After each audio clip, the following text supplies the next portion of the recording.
My husband, who has been married to me for 2 years, slept with my sister under the instigation of his mother. To get back at them, I seduced my handsome and wealthy father-in-law. Since you don't want to call me wife, you can start calling me mom.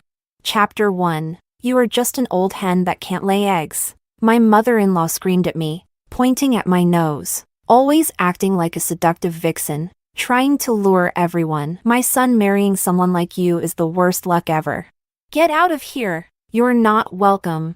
I discovered that my husband was cheating on me, and the other woman was my own sister. So, I took the photos to confront him, but my mother-in-law blocked the door and wouldn't let me in. No matter how much I shouted, my husband and sister stayed hidden inside and refused to come out. The neighbors stood in the hallway, watching the drama and gossiping about us, listening to my mother-in-law's insults and the neighbors' whispers. I felt extremely humiliated, but I couldn't bring myself to fight back like a shrew. I could only throw the photos at my mother-in-law and quickly fled the scene. Chapter 2. My name is Victoria Sue. I grew up in a very happy family, but an accident took my mother's life. 4 years after her death, my father remarried and brought a new wife into our home, along with a new sister. My stepmother was very kind to me, always preparing two of everything and caring for me just as much as for my sister, so I respected her greatly. As for my sister, I didn't like her very much because she always took my things. However, out of respect for my stepmother, I didn't hold it against her. Whatever she took from me, my stepmother would buy another for me anyway. I wasn't very good at academics, so I entered the workforce early. At first, I worked on a production line in a factory. Within a year, I grew tired of the repetitive and monotonous tasks, and even going to the bathroom required reporting. So, I decisively quit and started working as a salesperson in a clothing store. With my quick and flexible mind, I earned my boss's appreciation and invested in her new store, becoming a part owner. It was then that I experienced both career and love success, meeting my true love. His name was Andrew Zhou. He owned a coffee shop and was rumored to be a wealthy second-generation heir. Andrew was refined and could play the piano beautifully. As someone inexperienced in the ways of the world, I was quickly drawn to him, and we soon ended up in bed together. 6 months into our relationship, he took me to meet his parents. I finally understood where he got his good looks from. Although his father was already 34 years old, he still looked impressive and carried himself with great dignity. He was very polite to me, and his manners and speech were impeccable. As for his mother, she didn't like me and was even hostile. Maybe it was because I was quite attractive, and she wasn't. So she was jealous. That very night, she gave me a taste of her displeasure. Andrew had told her that I couldn't eat spicy food. Yet at dinner, there wasn't a single mild dish on the table. I was torn between forcing myself to eat and fearing a trip to the hospital that night. I signaled to Andrew to help me, but he didn't get the hint and asked if my eyes were uncomfortable. His father, however, understood my dilemma and had the maid bring out a few mild dishes. Andrew's mother was firmly against our marriage, but Andrew liked me so much at the time that he insisted, and we eventually got married and had a wedding. On our wedding day, his mother didn't attend, which made me a bit sad. Andrew, oblivious as he was busy horsing around with his groomsmen. Only his father came over to comfort me, saying not to mind his wife, that she had always been like that. With him around, no one would dare speak ill of me. Chapter 3. My father-in-law even bought Andrew and me a house in the city center as our marital home. I know your generation doesn't like living with the older generation, so you two can live separately, he said. When my mother-in-law found out, she came over and caused a scene, smashing all the furniture to pieces. Unable to reach Andrew on the phone, I had no choice but to call my father-in-law. He arrived quickly and managed to get my mother-in-law to leave by threatening her with divorce. Afterwards, he sent over a new set of furniture. Even though my mother-in-law was unreasonable, I felt fortunate to have such a considerate father-in-law. Andrew and I had always had a good relationship, whether in our daily lives or in bed. We were very harmonious. He would always create romantic moments and prepare gifts for me on every special occasion. He would use all sorts of sweet words to touch my soul. I was deeply immersed in the sweet world he created for me. The only downside was that, after 2 years of marriage, we still didn't have any children. Vicky, You must be working too hard, which is why you haven't gotten pregnant yet. Why don't you quit your job and take care of yourself at home? I hesitated, reluctant to give up the career I had worked so hard to build. Please, Vicky, just agree for me. He held me and shook me gently. All right. Thinking about how good he had been to me over the past 2 years, I reluctantly agreed to his request. My former boss, now my business partner, was very sorry to see me go, unable to persuade me to stay. She gave me a big red envelope to wish me happiness. Chapter 4. After that, I stayed at home focusing on preparing for pregnancy. Not only did I drink unpleasant herbal medicine every day, but I also gave up all unhealthy foods. I didn't eat hot pot, fried chicken, barbecue, or milk tea for an entire year. Yet, I still didn't get pregnant. So, I went to the hospital for a checkup, and all my indicators were normal. The doctor subtly suggested that my husband should also get checked. When I mentioned this to Andrew, he slapped me. Are you implying that it's my problem? Ridiculous. I was just casually mentioning it. Why are you so angry? Feeling wronged after all the suffering I had endured for the past year, I tried to explain. It can't possibly be my problem. After saying that, he ignored me and stormed out, slamming the door behind him. I had been checked and it wasn't my problem, so why couldn't it be his? The more I thought about it, the angrier I became. I packed my bags and went back to my parents' house.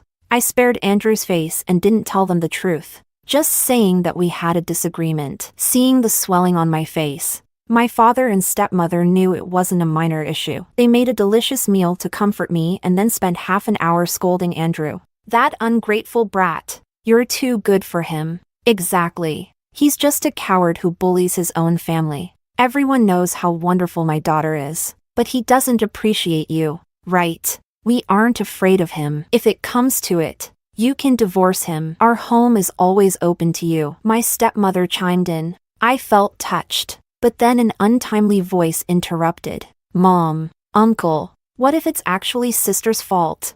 Isn't it unfair to scold brother-in-law without knowing the full story?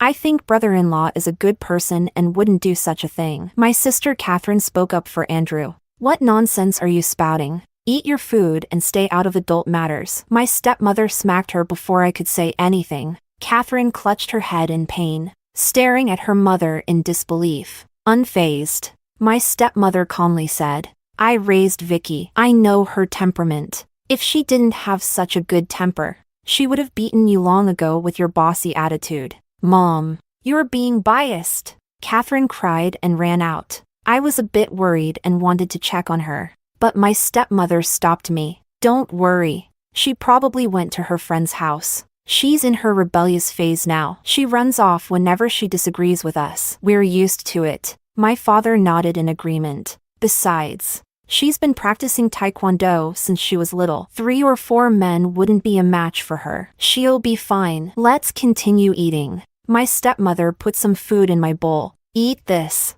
It's delicious. All right. Chapter 5. The next day, my sister returned at noon, looking radiant. She provocatively said to me, enjoy your time while it lasts. Humph. I looked at her, puzzled, but she didn't elaborate and went back to her room. How bizarre. I stayed at home for 3 days before Andrew, accompanied by my father-in-law, came to take me back home. Vicky, I was wrong to hit you. Please come back home with me. His apology felt somewhat insincere. I was reluctant. After all, my father had never hit me. Noticing my displeasure, my father-in-law slapped Andrew. Is this how you apologize? I'm sorry, Vicky. I'll never do it again. Please forgive me this time. This time, his apology seemed much more sincere. Over the past few days, my anger had mostly subsided, and my love for him had resurfaced. All right. After returning home, he became much colder towards me. Before, he would usually come home before 11, but now he often stayed out all night. I even found a blue hair on his clothes. I couldn't believe it and a dreadful suspicion arose in my mind. He was having an affair.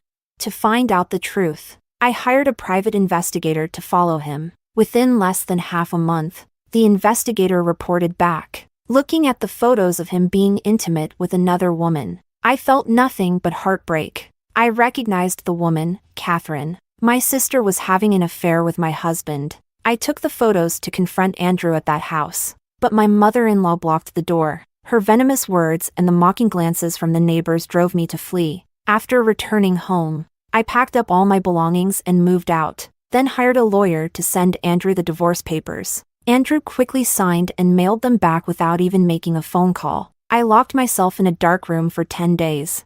I ate, drank, and slept in that tiny room, living like a zombie. After 10 days, I pulled myself together. I put on my most beautiful clothes and did my best makeup. Stepping out of the door, the old Victoria, who could be bullied by anyone, was dead. Chapter 6. The sunlight was so bright that it hurt my eyes. I drove back home and placed the backup stack of photos on the table in front of my father and stepmother. After looking at the photos, my stepmother became extremely furious and called my sister back home. Then, she knelt in front of me. "Vicky, I'm sorry. It's my fault for not raising my daughter properly. That's why she did such a despicable thing."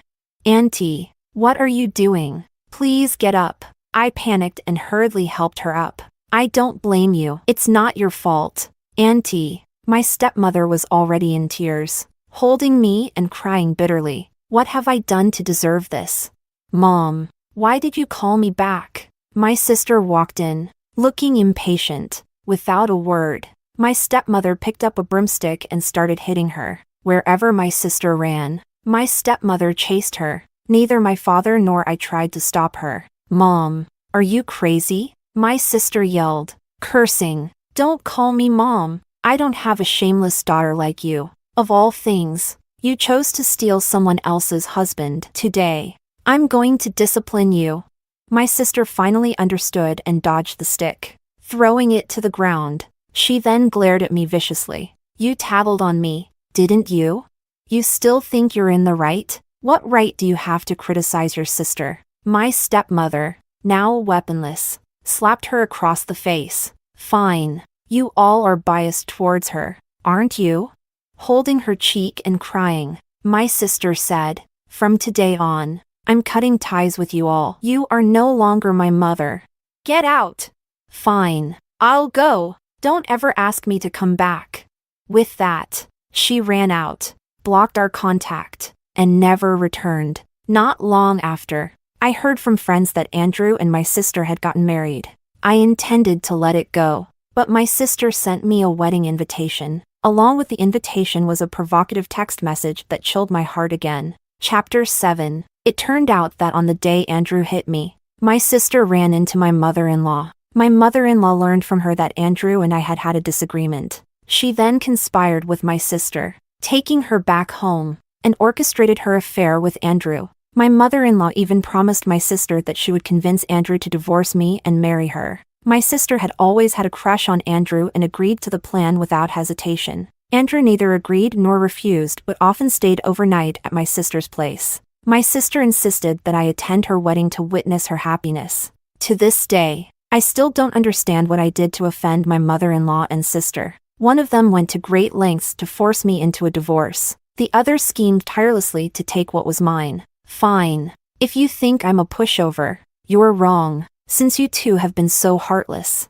Don't blame me for being ruthless. A thought of my father-in-law suddenly popped into my mind. Along with his attitude towards my mother-in-law, a revenge plan began to form. Chapter 8. Wrap this dress up for me. I looked at myself in the mirror, satisfied with the deep red, low-cut evening gown, then wore it to attend Andrew and my sister's wedding. Even though my sister was standing on the stage in an expensive, intricately crafted wedding dress, most of the attention was on me. Under my sister's furious glare, I walked to my designated seat and sat down. Isn't that Andrew's ex-wife? She's so beautiful. Is Andrew blind? How could he leave such a beauty for that?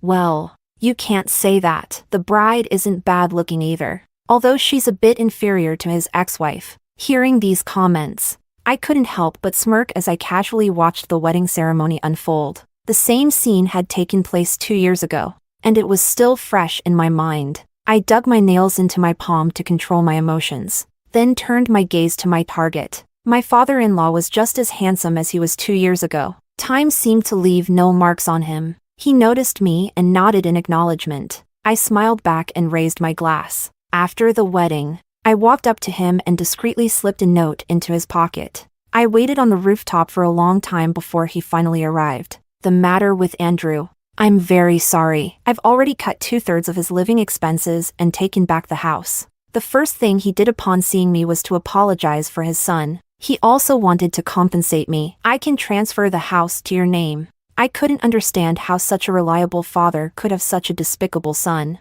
Some people are just rotten to the core. Beyond redemption. Father-in-law. I'm not here for that. Then what is it? He asked. Curious. I took a stack of photos from my bag and handed them to him, photos of my mother-in-law going to a hotel with another man. He calmly flipped through the photos, unfazed. This. Huh. I was surprised by his reaction. You knew already?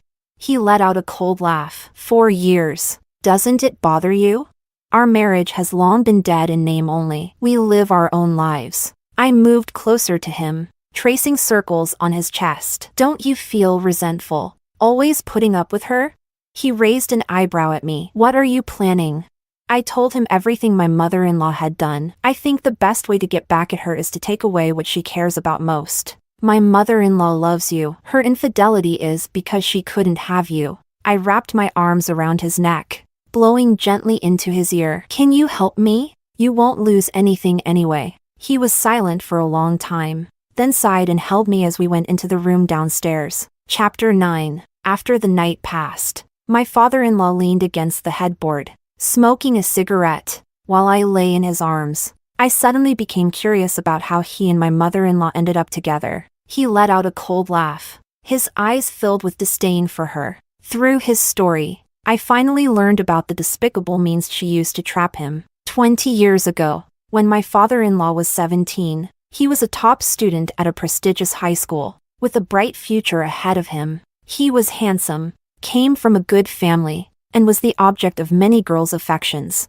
including my mother-in-law. At that time, she had to drop out of school because her family couldn't afford it, and she stayed home to help with chores. She would deliver vegetables to the school cafeteria every day. The first time she saw my father-in-law, she fell in love at first sight, determined to have him. She befriended one of his female classmates.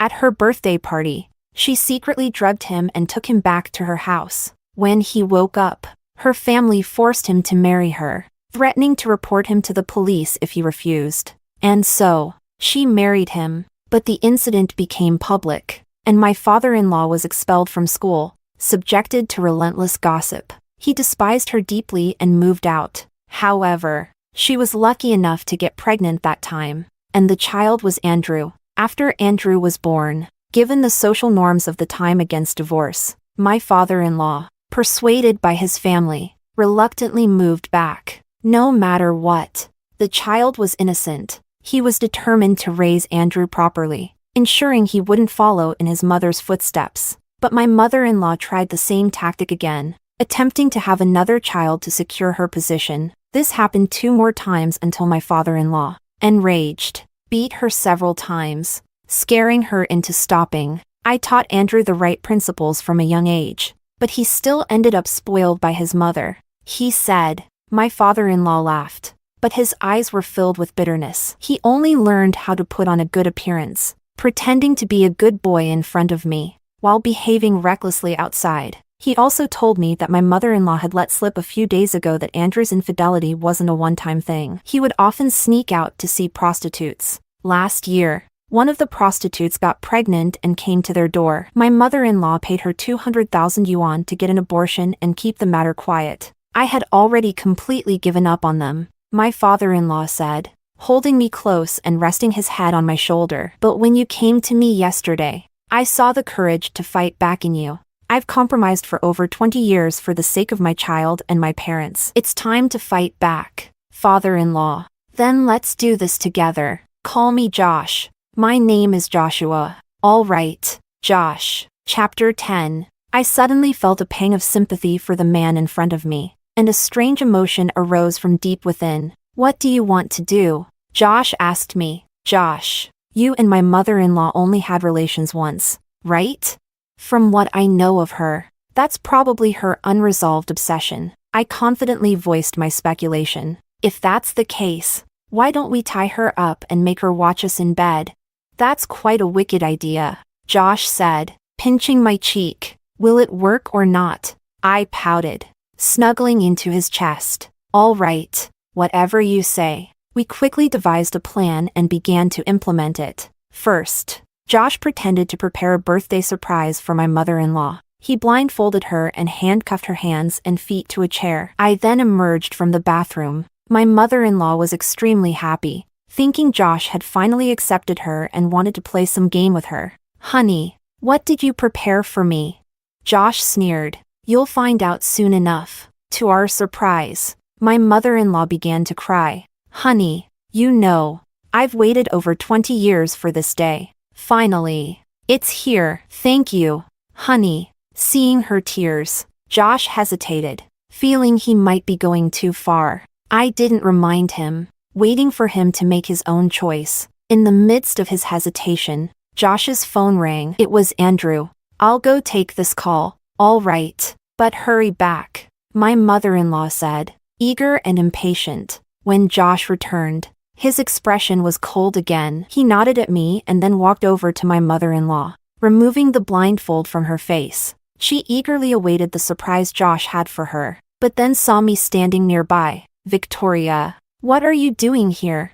You'll find out soon, I said, walking over and twirling a lock of her hair between my fingers. What is this? Let me go. She started to panic and struggled desperately. Don't worry, mother-in-law. I won't do anything to you. I smiled sincerely, but her expression grew more fearful. She turned to Josh. Let me go, honey. Josh remained unmoved, feeling I had played enough. I gave her a sweet smile, then kissed Josh passionately in front of her. Our tongues intertwined. Josh responded, his right hand on my waist, his left hand wandering over my body. My mother-in-law went crazy at the sight, screaming, "Stop!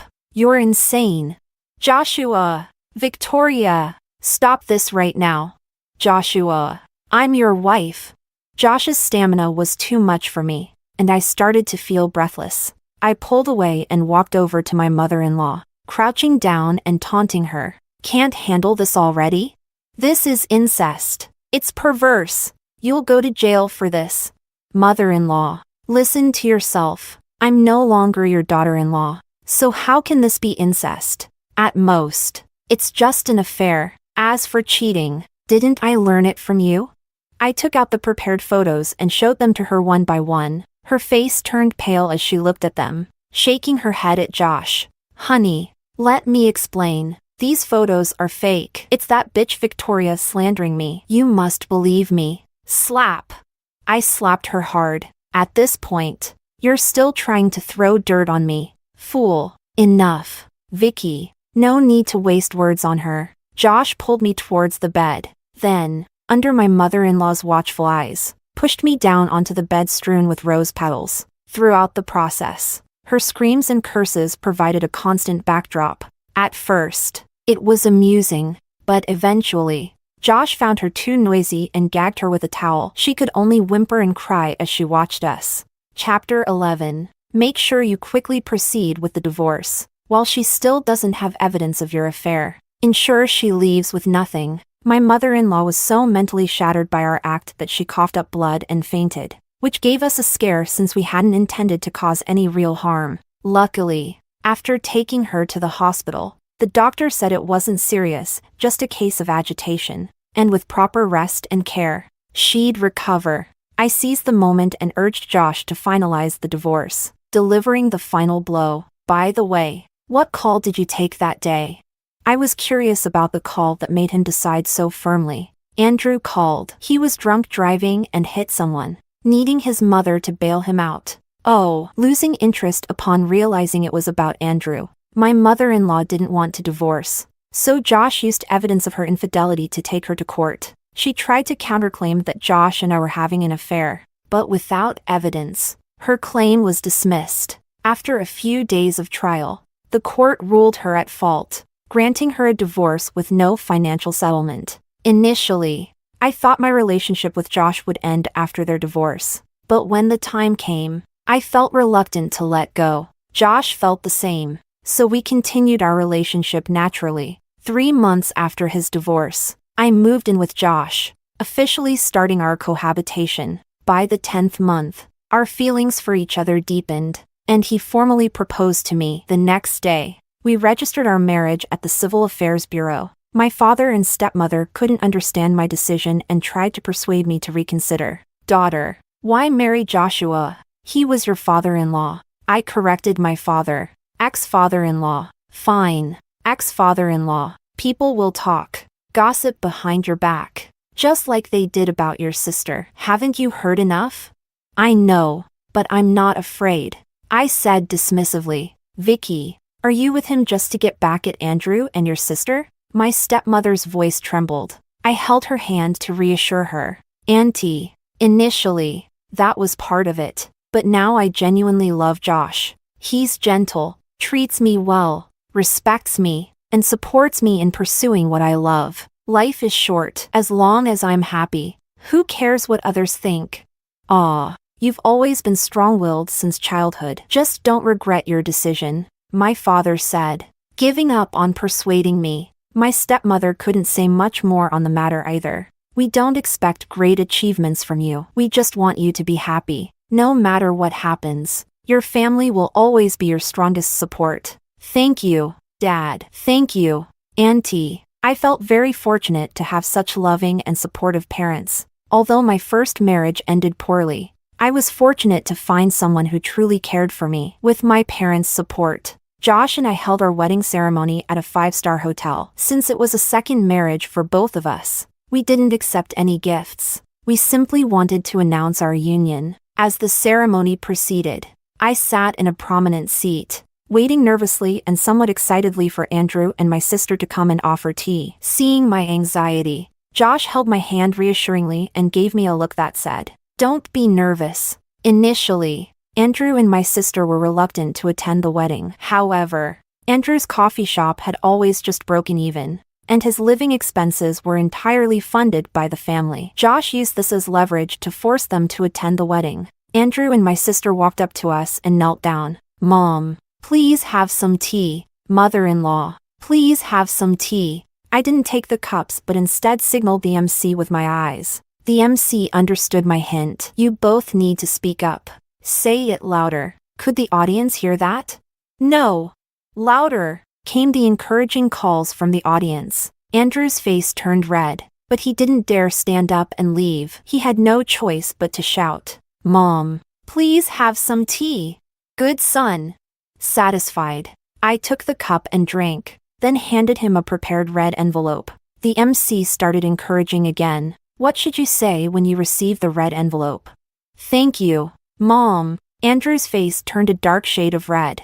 I looked at my sister. Your turn. My sister, never having been humiliated like this, started to leave, but Andrew pulled her back. He knew if she left, all his earlier humiliation would have been for nothing. Say it.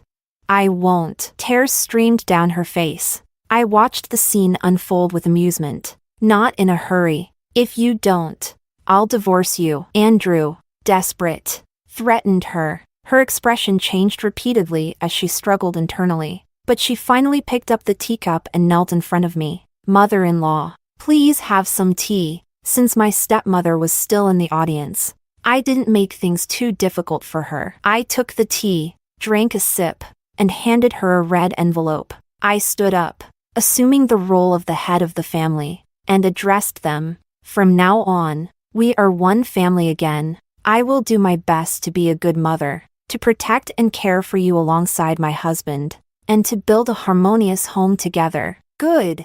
Good.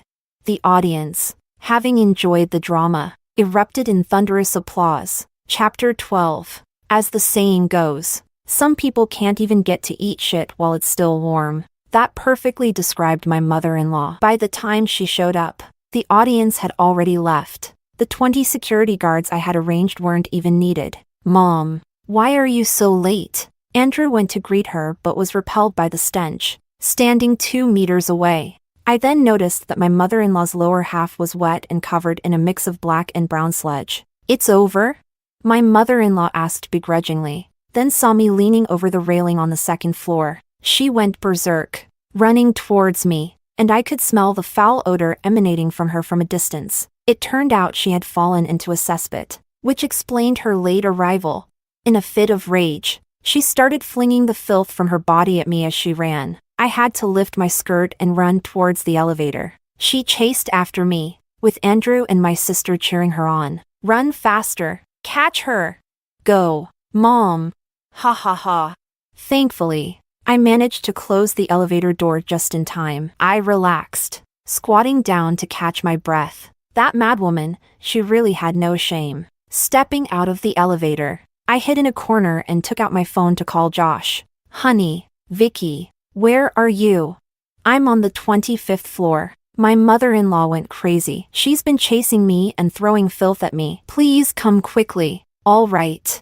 I'm on my way. Stay hidden. He he he. Found you." A sharp voice sounded behind me, and I dropped my phone in fright. My mother-in-law pounced on me, pinning me to the ground. "You bitch. How dare you steal my husband?"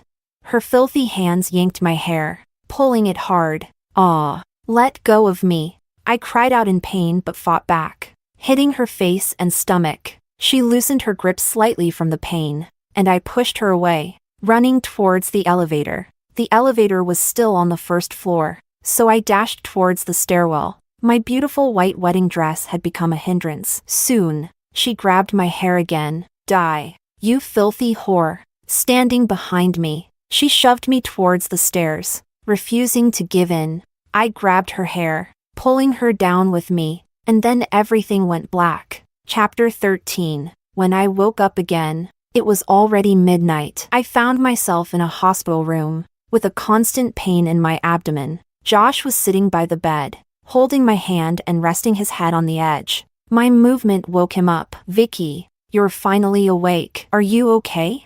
"I'm fine. Just some pain in my stomach." I squeezed his hand to comfort him, but Josh's expression grew even more serious. "What's wrong?" I had a foreboding feeling. "Vicky, you were 1 month pregnant, but with that fall yesterday, you had a miscarriage." "What?" I couldn't believe it, and tears streamed down my face. "It's okay, Vicky. We'll have more children in the future. Just think of it as the baby forgetting something and going back to get it. Once they have it, they'll come back to us." Josh held me in his arms, comforting me as tears fell onto my head. I clung to him, sobbing loudly, letting out all my pain and grief. Chapter 14. The hotel surveillance footage proved that my mother-in-law had attempted murder. So, after she was discharged from the hospital, she was arrested by the police and sent to jail. Following a court trial and Josh's efforts, she was sentenced to 11 years in prison. When she was finally released, she was already half insane, and Josh sent her directly to a mental hospital. But that's a story for another time. Andrew also learned about my miscarriage,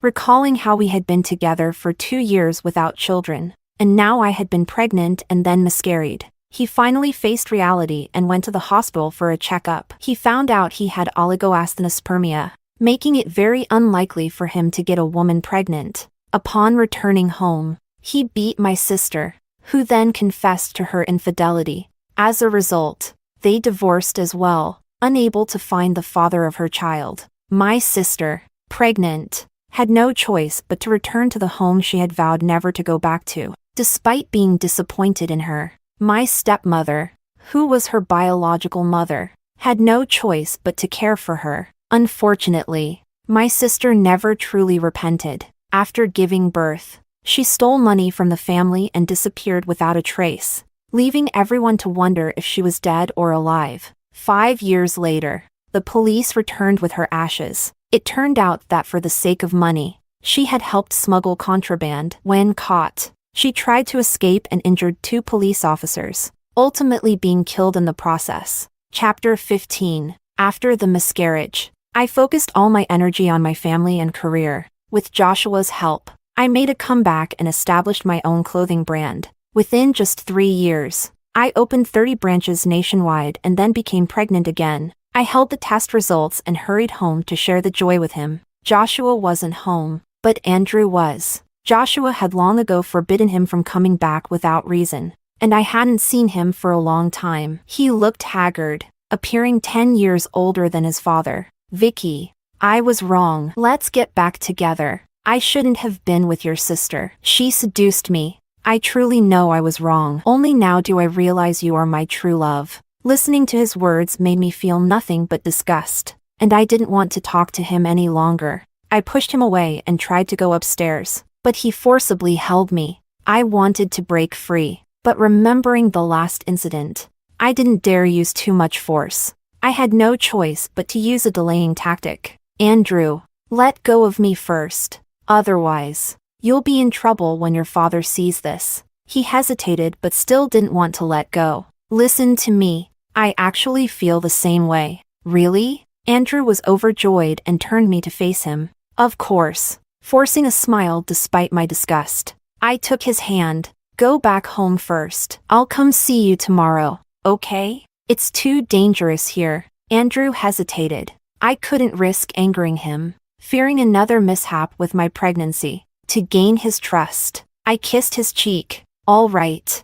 I'll go back and wait for you. Andrew believed me and left the villa. Looking back repeatedly, I smiled and saw him out, then took out a wet wipe to clean my mouth. That evening, when Joshua returned, I told him everything. He was furious that his son still harbored feelings for me. So the next day, he packed Andrew off to a foreign country. He sent him only $1,000 a month for living expenses, leaving him to fend for himself for the rest. Even later, Andrew couldn't change his ways. He got involved with the girlfriend of a local thug and ended up getting his legs broken. Only then did Josh bring him back to the country. He wanted to move back home but was refused. Instead, Josh bought him an apartment and hired a nurse to take care of him, which was already more than enough. Joshua often stroked my still flat belly. Talking to himself, he would say he wanted to give the baby the best education, ensuring they wouldn't turn out like their brother. 9 months later, our baby was born, a daughter. He didn't even go to see the baby immediately. He stayed by my side the entire time.